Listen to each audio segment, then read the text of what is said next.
as the Liberal government announced on Tuesday that it plans to introduce legislation later this fall to regulate vaping. Some within the industry are applauding the move.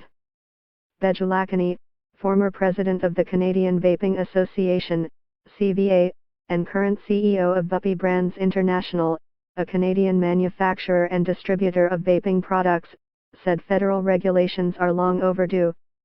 The CVA, and myself as a business owner, I think we're quite pleased to see the federal government moving to regulate the industry, Lakani said, adding that industry stakeholders like himself have been advocating for such a move.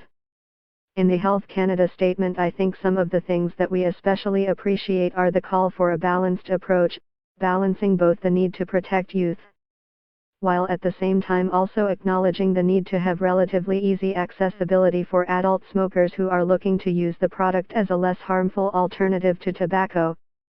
Lakani said the vaping industry has lacked federal oversight, and instead has been dealing with a patchwork of provincial regulations that have been problematic.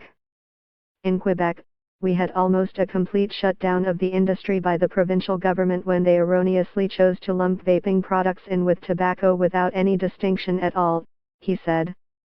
Lakani said the industry has been self-regulating, which includes a ban on selling products to individuals under the age of 19.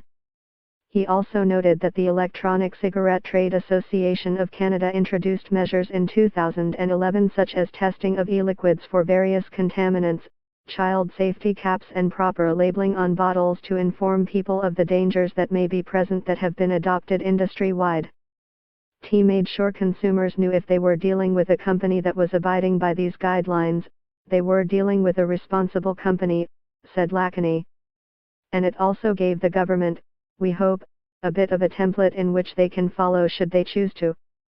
Shay Beckman, owner and president of Vapes, a Canadian retailer and distributor of vaping products with locations in Toronto, hopes Ottawa will adopt some of the ECTA's regulations. We hope that our government does not make the same mistakes that the FDA in the States did, said Beckman, who is a member of the CVA. We hope the regulations they do introduce allow the industry to grow and for smokers to have access to an alternative. Beckman said the FDA places restrictions on the vaping industry that deter consumers from patronizing shops. When a customer in the U.S. comes in and they want to sample a flavor, they have to pay a fee to do that, and that fee is determined by the FDA, he said.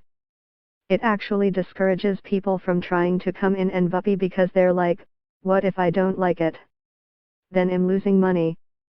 Lakani noted that a similar move was proposed in Ontario under Bill 45, but the bill has been pushed back.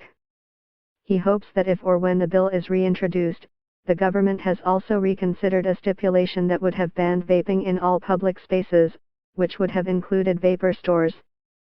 Our view is that vaping in vapor stores is quite sensible to doing what the federal government would like to do, which is allowing adult smokers to access these products and make decisions that can allow them to use products that are less harmful, he said.